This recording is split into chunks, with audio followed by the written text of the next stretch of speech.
ಆದ್ದರಿಂದ ಒಂದು ಬಸವ ಭವನವನ್ನು ನಿರ್ಮಾಣ ಮಾಡುವಂತಹ ಪ್ರಯತ್ನ ನನ್ನ ತಂಡ, ನನ್ನ ಸಮಾಜ, ನನ್ನ ಜೊತೆಯಲ್ಲಿ ಸದಾ ಇರುತ್ತೆ.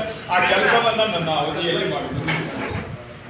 ಈಗೆಲ್ಲ 1800 ಚಿಲ್ಲರೆ ಓಟ್ ಆಗಿದೆ, 2000 ಚಿಲ್ಲರೆ ಓಟ್ ಆಗಿದೆ ಸರ್. ಅದರಲ್ಲಿ ಕುಲಗೆಟ್ಟು ಮತಗಳು ಅವು ಎಲ್ಲ ಸೇರಿ ಸರ್ ನನಗೆ 724 ಚಿಲ್ಲರೆ ಮತಗಳು ಬಂದಿದೆ. ನನ್ನ ತಂಡದ ಎಲ್ಲ ಅತಿ ಹೆಚ್ಚಿನ ಮತ ಪಡೆದಂತಹ ಮಹಿಳಾ ಅಭ್ಯರ್ಥಿ ಅನಸೂಯ ಗಣೇಶ್ ಅವರಿದ್ದಾರೆ, ದ್ರಾಕ್ಷಾಯಿಣಿ ಇದ್ದಾರೆ, ರಾಜೇಶ್ವರಿ ಮಹೇಶ್ ಇದ್ದಾರೆ, ಎಲ್ಲ ಸಡಕ್ಷರಿ ಅವರಿದ್ದಾರೆ. ಸುಮಾರೆಲ್ಲ ಒಳ್ಳೊಳ್ಳೆ ಲೀಡಲ್ಲಿ ತಗೊಂಡಿದ್ದಾರೆ. ಸೊ 100ಕ್ಕೆ 100ರಷ್ಟು ನಾವು ಗೆದ್ದೇ ಗೆಲ್ತೀವಿ ಅಂತ ಭರವಸೆ ಮೇಲೆ ನಾವು ಎಲೆಕ್ಷನ್ ಸರ್. ಮತದಾರ ಪ್ರಭುಗಳು ನಮ್ಮ ಕೆಲಸವನ್ನು, ನಮ್ಮ ತಂಡದ ಕಾರ್ಯವೈಖರಿಗಳನ್ನು ನೋಡಿ ನಮಗೆ ಮತ ಕೊಟ್ಟಿದ್ದಾರೆ.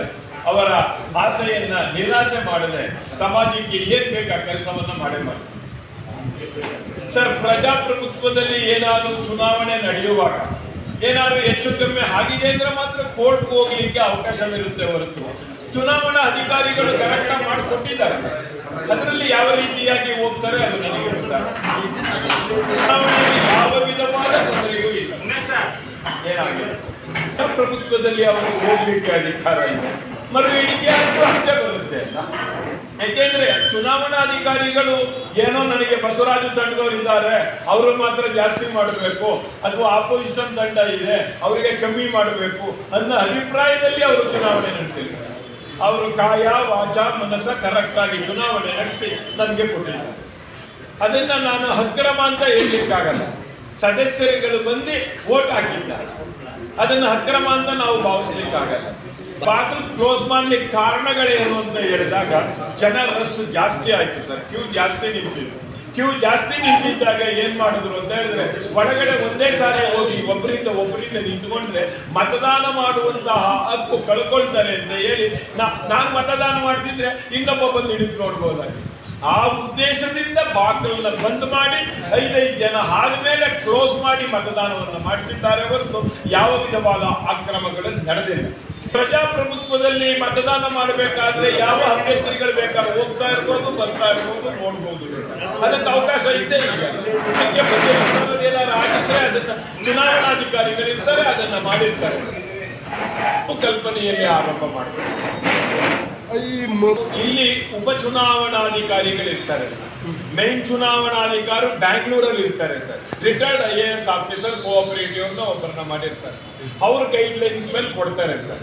ಇವರು ಕೊಟ್ಟಾಗ ಬೇಕಾದ್ರೆ ಇವರು ಏನ್ ನಾನು ಮರು ಎಣಿಕೆ ಮಾಡಬೇಕು ಅಂತ ಹೇಳ್ತಾರೆ ಅದನ್ನ ಮೈನ್ ಉಪಚುನಾವಣಾಧಿಕಾರಿ ಕೊಟ್ರೆ ಅದಕ್ಕೆ ಅದು ಆಸ್ಪದ ಇದ್ರೆ ಮಾಡಿ ನೋಡ್ಬೋದು ಸರ್. ಪೇಪರ್ ಎಲ್ಲ ಮಿನಿಮಮ್ ಮ್ಯಾಕ್ಸಿಮಮ್ ಅವರು ನೆಕ್ಸ್ಟ್ ಅಧಿಕಾರ ಮುಗಿಯುವ ತನಕ ಗೌಪ್ಯವಾಗಿ ಅದನ್ನ ಅವರ ಅಧಿಕಾರದಲ್ಲಿ ಇಟ್ಕೊಂಡಿರ್ತಾರೆ ಸರ್. ಬ್ಯಾಲೆಟ್ ಪೇಪರ್ ಈಗ ಯಾರಿಗೆ ಅನುಮಾನ ಇದೆ ಅವ್ರು ಮಾಡಿಸ್ಕೊಳ್ಬಹುದು, ನಮ್ದೇನು ಅದಕ್ಕೇನು ವಿರುದ್ಧ ಏನಿಲ್ಲ. ಯಾರಿಗೆ ಅನುಮಾನ ಇದೆ ನಾನು ಗೆಲ್ಲಬೇಕಾಗಿತ್ತು, ನಾನು 13 ಓಟಲ್ಲಿ ಸೋತಿದ್ದೀನಿ, ಪ್ರಜಾಪ್ರಭುತ್ವದ ವ್ಯವಸ್ಥೆಯಲ್ಲಿ ಮರು ಎಣಿಕೆಗೆ ಅವಕಾಶ ಇದೆ, ಬೇಕಾದ್ರೆ ಮಾಡ್ಕೊಳ್ಬಹುದು. ಪ್ರಜಾಪ್ರಭುತ್ವದ ವ್ಯವಸ್ಥೆಯಲ್ಲಿ ಮತದಾರರಿಗೆ ಅಂದರೆ ನಮ್ಮ ಸಮಾಜದ ಸದಸ್ಯರು 2,000 ಇರ್ಬೋದು, 5,000 ಇರ್ಬೋದು, ಇವರುಗಳೆಲ್ಲ ಮತ ಹಾಕಕ್ಕೆ ಬೇಕಲ್ಲ, ಅವ್ರು ಆಯ್ಕೆ ಮಾಡ್ಬೇಕಲ್ಲ. ನಾವು ಇದುವರೆಗೆ ಏನ್ ಮಾಡ್ತಾ ಇತ್ತು ಅಂತ ಹೇಳಿದ್ರೆ ಸದಸ್ಯರುಗಳು ಕಮ್ಮಿ ಇದ್ದುದರಿಂದ ಮತದಾನ ಬೇಡ ಅನ್ನುವ ದೃಷ್ಟಿಯಲ್ಲಿ ಬನ್ನಿ ನೀವಾಗಿ ನಾವಾಗಿ ಅಂತ ಹೇಳಿ ಆಯ್ಕೆ ಮುಖಾಂತರ ಮಾಡ್ತೀವಿ. ಇವತ್ತಿನ ದಿವಸ ನಮ್ಮ ಆಲ್ ಇಂಡಿಯಾ ವೀರಶೈವ ಮಹಾಸಭಾದಲ್ಲಿ 1 ಲಕ್ಷಕ್ಕೂ ಹೆಚ್ಚು total all India Veerashaiva Mahasabha 1 lakh ಹೆಚ್ಚಕ್ಕೂ ಮತದಾರರಿದ್ದಾರೆ. ಅಂದರೆ ನಮ್ಮ ಜಿಲ್ಲೆಯಲ್ಲಿ 3,753 ಮತದಾರರಿದ್ದಾರೆ. ಅವರುಗಳಿಗೆ ನಾವು ಅಧಿಕಾರವನ್ನು ನೀಡುವ ಅವಕಾಶ ಕೊಟ್ಟಿದ್ದೇವೆ. ಅಲ್ಲಿ ಚುನಾವಣೆ ನಮಗೆ ಮತ ಚಲಾಯಿಸಿ ನಮ್ಮನ್ನ ಆಯ್ಕೆ ಮಾಡಿದ್ದಾರೆ. ಪ್ರಜಾಪ್ರಭುತ್ವದ ವ್ಯವಸ್ಥೆಯಲ್ಲಿ ಮತದಾರರನ್ನು ಬರಲಿಕ್ಕೆ ಅವರಿಗೆ ಸೇರಿ ಇದು ಯಾವ ವಿಧವಾದ ರಾಜಕೀಯವಾದ ಮತದಾನ, ಧರ್ಮದ ಮತದಾನ, ಒಂದು ಸಮಾಜ ಕಟ್ಟುವಂತಹ ಮತದಾನ. ಸಮಾಜ ಕಟ್ಟುವಂತಹ ಮತದಾರರಿಗೆ ಯಾರಿಗೆ ಅಭಿಪ್ರಾಯ ಇದೆ ಅಂಥವ್ರು ಬಂದು ನಮ್ಗೆ ಓಟ್ ಹಾಕಿದ್ದಾರೆ. ಏನಾಗಿದೆ ಅಂದ್ರೆ ಸರ್ ಒಂದು 5 ನಿಮಿಷ ಗಜಿಬಿಜಿ ಆಗಿದೆ, ಇಲ್ಲ ಅಂತ ಹೇಳಲಿಕ್ಕೆ ನಾನು ಇಷ್ಟಪಡಲ್ಲ. ಏನಾಗಿದೆ ಒಳಗಡೆ ರಶ್ ಜಾಸ್ತಿ ಆಗೋಯ್ತು ಸರ್. ಆ ಸಂದರ್ಭದಲ್ಲಿ ನಮಗೆ ಪೊಲೀಸ್ನವರು ಬಂದು ನಿಂತ್ಕೊಂಡಿದ್ರು, ಎಲ್ಲರನ್ನು ಶಿಸ್ತಾಗಿ ಅದನ್ನ ಅವ್ರನ್ನ ಸಾಲಾಗಿ ನಿಲ್ಲಿಸುವಾಗ ಪಾಪ ಬೆಳಿಗ್ಗೆಯಿಂದ ನಿಂತಿದ್ದವರು ಸ್ವಲ್ಪ ಬೇಜಾರಾಗಿ ಹೋಗ್ಲಿಕ್ಕಿತ್ತು. ಅದಕ್ಕೆ ನಾವು ಅವ್ರನ್ನೆಲ್ಲ ನಾವು ರಿಕ್ವೆಸ್ಟ್ ಮಾಡಿಕೊಂಡು ಪುನಃ ಅವರು 4:30 ಮೇಲೆ ಬಂದು ಮತದಾನ ಮಾಡಿ ನೆಮ್ಮದಿಯಿಂದ ಹೋಗಿದ್ದಾರೆ.